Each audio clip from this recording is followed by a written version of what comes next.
I just wanted to say some short thing, maybe just for a minute or so. That although the sense of being a person is a portrait of consciousness, consciousness paints a portrait of itself as being a person, but it must not stay in the energy field of being a person, because the person is always a very cluttered state. Even if the person is a minimalist, if you understand what I mean. Even if the expression of the person is a minimalist, it's a kind of conceptual minimalist. There are other clutters in a minimalist mind. So always the sense of the person is always carrying some kind of weight energetically. When consciousness is conscious of consciousness, it's immediately a kind of cleansing, a clearing out. Because a natural state of consciousness is spaciousness, you see. I think this is what is really missing. Perhaps it is the modern sickness that human beings are really suffering from, a lack of inner space.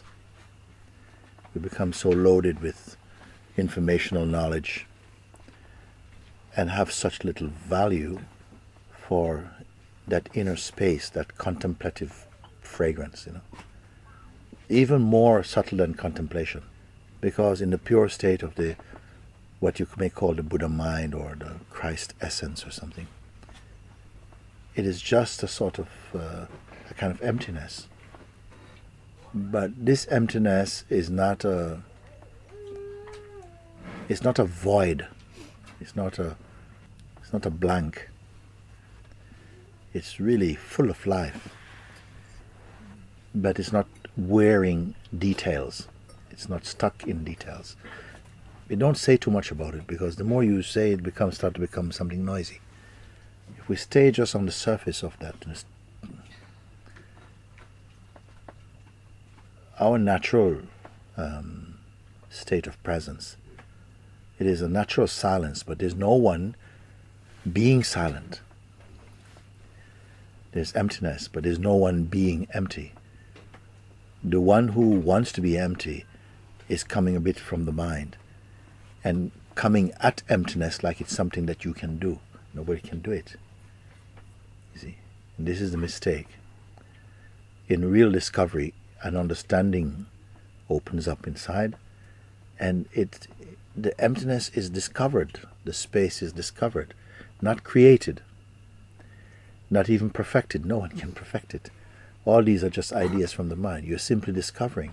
And that is the joy of true discovery, because it's not burdensome. It's not like you are constructing, you have done something. It's somehow, even in just being in Satsang, there's a conversation happening, but it's not an argument. It's like a conversing with the beingness is conversing with the beingness about beingness. And it doesn't have to involve any sophisticated concepts.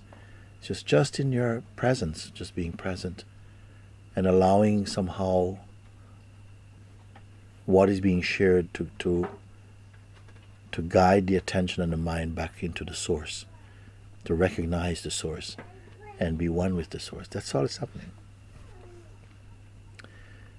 And the whole forest of noise is burnt like that. To the logical, only rational or conditioned mind, emptiness is not appealing. Except, it may have a concept about emptiness. But pure emptiness is not appealing, you see. So it only has to come to a certain degree of spiritual maturity when we use word like emptiness, and it ignites a very powerful inner fragrance. But the sense of the person, more and more we're able to observe and to recognize that, wait, that is another kind of noise from the mind. This is not an idea about who I am. It's not what is. You are what is. What can we say about what is? Well, not very much. It has nothing to say about it. It is pure, perfect being. But there's no essence about being. It is just that, like that. And we're discovering this in a very beautiful way. Sometimes, very, very powerfully, very intensely, but gradually the metaphor of the ice melting in water is a good one. In your own quiet doing, going about doing, something is being undone at the same time. And not with so much pain. Sometimes, because resistance is there, identification is there, some pain, some struggle is felt. But it doesn't last long. However, when you say in your heart, yes, I don't want to make any contract.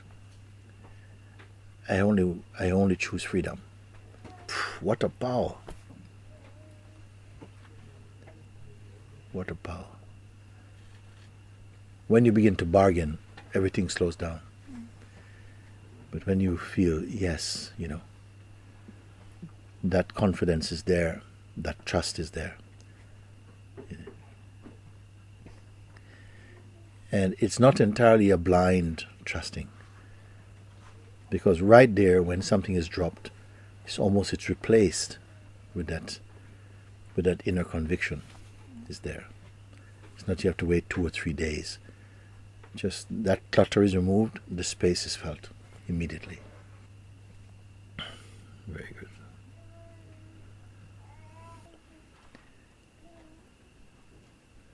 When the self-image is not loud, it is as though all the senses are functioning and they're reporting to space. They're not reporting to a person, to a unit. It is like they're reporting to a space. And you can confirm, you can feel, you can see. You search for this identity. Who really am I? Where am I located in this body? Which part of this body is truest me? And nothing is found there, you see. Yet you're inside this body also, but not limited by the body. The beingness has no proportion. The body has size, it's got weight, it's got shape.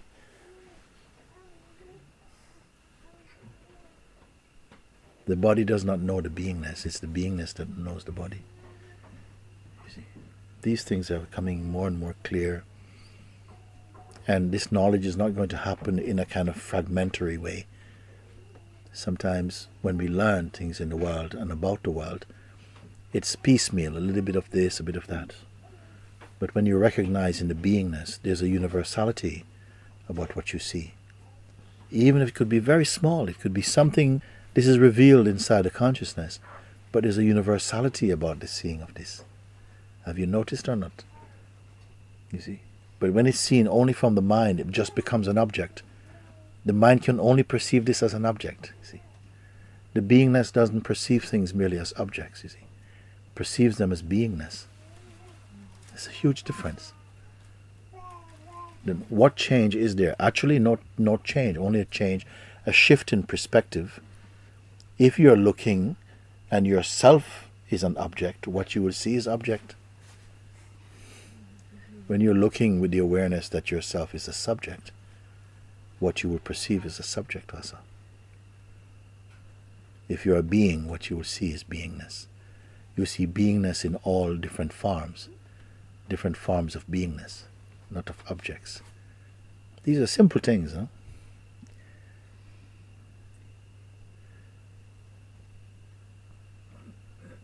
There's a kind of knowledge you cannot teach. It's not there to be taught. It's only there to be discovered. cannot just be taught. You cannot put it in a book. It's an illumination that comes in a very unique way. You see, out of that oceanness of oneself, you can perceive everything. I don't know, these words might seem misleading because I don't think you're particularly interested in anything. It's not like, oh, now I can learn about this. In fact, this is just another aspect of the self also. So it doesn't have that, you don't get lost. When everything shares in your being, how can you be lost? Then the mind can only pull you to another part of yourself. If you're an object, you feel the mind pulls me to somewhere else. Because it's somewhere else you don't know, you feel lost. But how can it be anywhere else apart from your own being? You know this in a way that's not mental, it's not a mental knowledge. It's so obvious, you see. But let's not speak too much about that.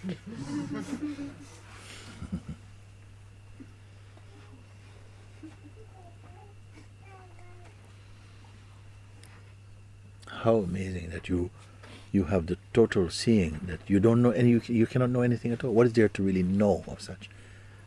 Like I say, the things lose its particularity, It's just another form of being. What is there to know even?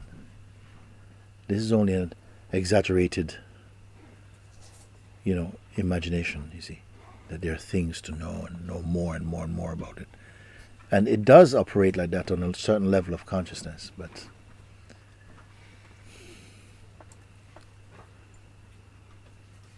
how can these words be coming out of something which doesn't know anything? This is a paradox. Then your words are not words. They're not knowledge. They are being, The words also are being.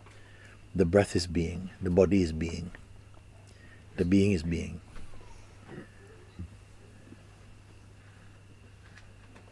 Yeah, let's not say so much about it. It's enough.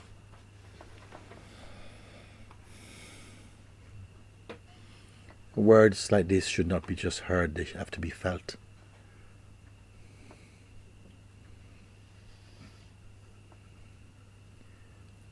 They're tasted by the tongue of the being who knows them. Not just here only.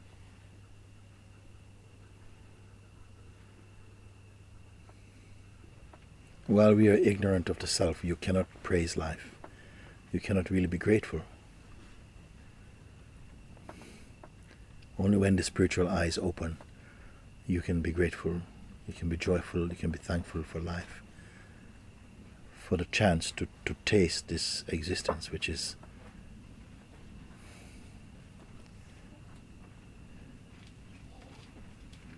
God's painting.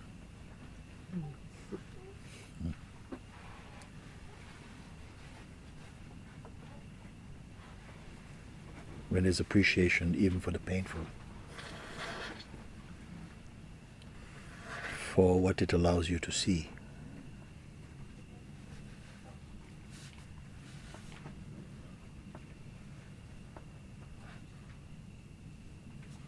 Someone said, I don't know how many days ago, we were talking on Skype, and one man, he was saying, why do we have to go through all of this? Why do we have to go through all of this? No? Why we have to go through all of this thing, When it seems so obvious, it's so simple, we could just be in this beautiful space. And I said, but in a way, all of this is that also. All of this, don't look down on all of this. You want to be the perfection, but how would you know it was perfect if you didn't taste imperfection? How would you know anything if you don't know the opposite of it? And all these bittersweet tastes, all these ups and downs, the toughness, It gives you spiritual grit and maturity. We say like this, oh, he said, but why could we just not just be just like this?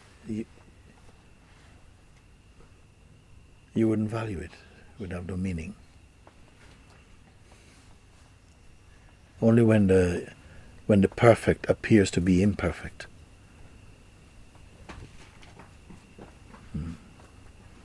can it become meaningful again to be perfect.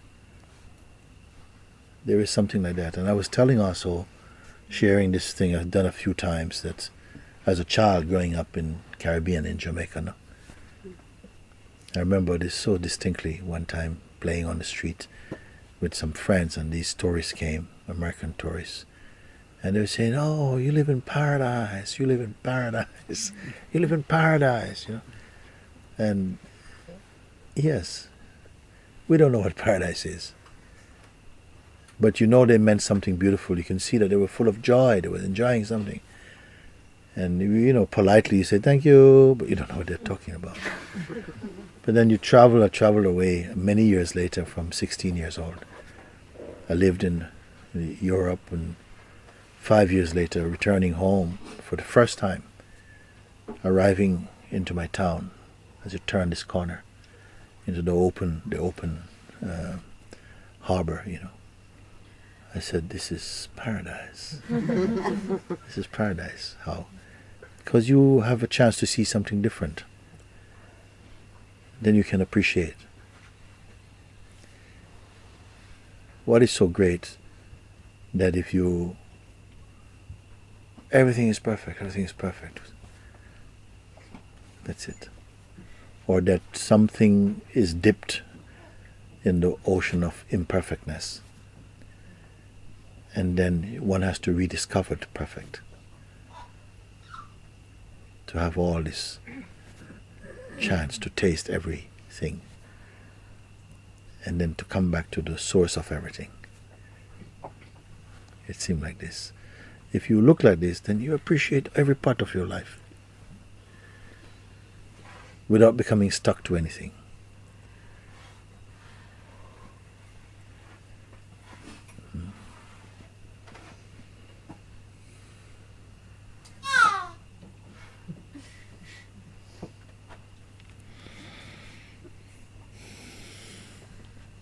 Good.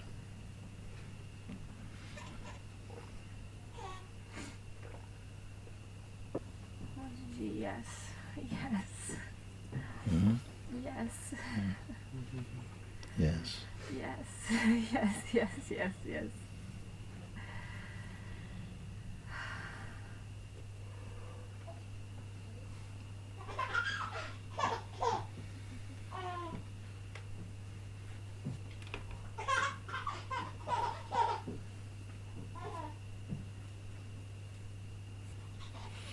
One thing I'm reminded of it, the days of sitting at the feet of Babaji. For me, it was like a sense of living at the cutting edge of existence.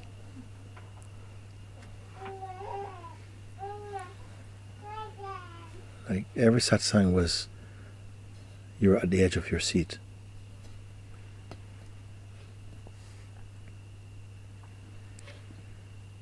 Like something is just going to burst open.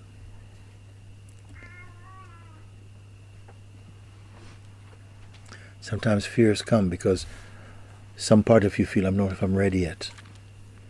Maybe there's still some unfinished business. I can't say what that is, but like freedom felt and seemed so eminent. Like it's just going to burst through or something, And it was a bit fearful sometimes. Oh my God. Any contradiction inside you became very striking.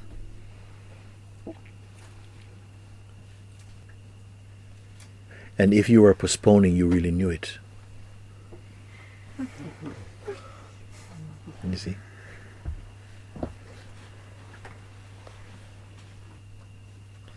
It's almost like nowhere else in the world existed. Just this tiny bubble of life. Living with your head at the feet of the Master is living on top of the world. Yeah.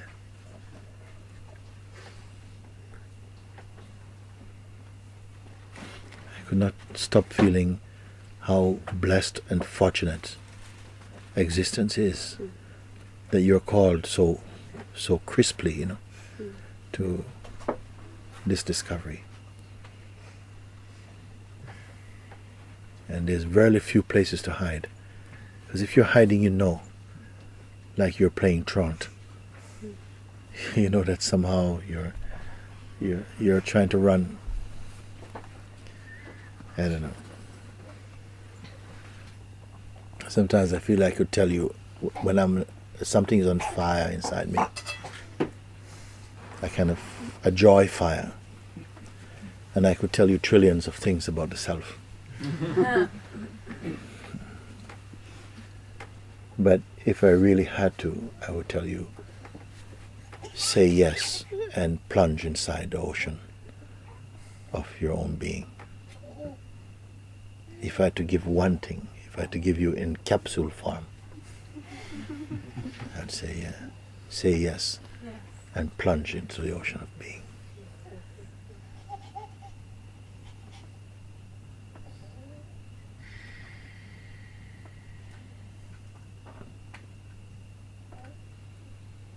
And don't come back up as a person.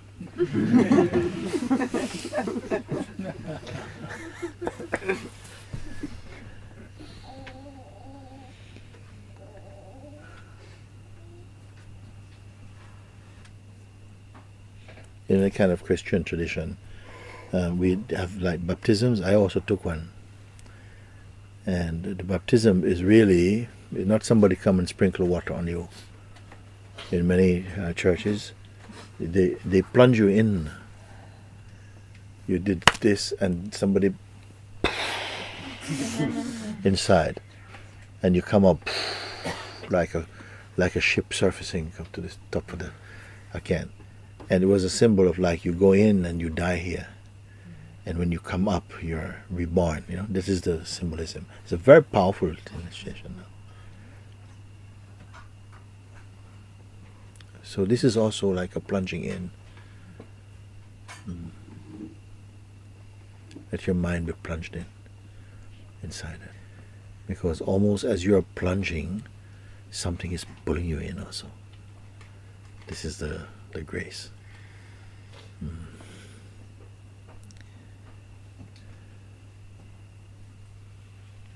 Okay. I go inside for a bit.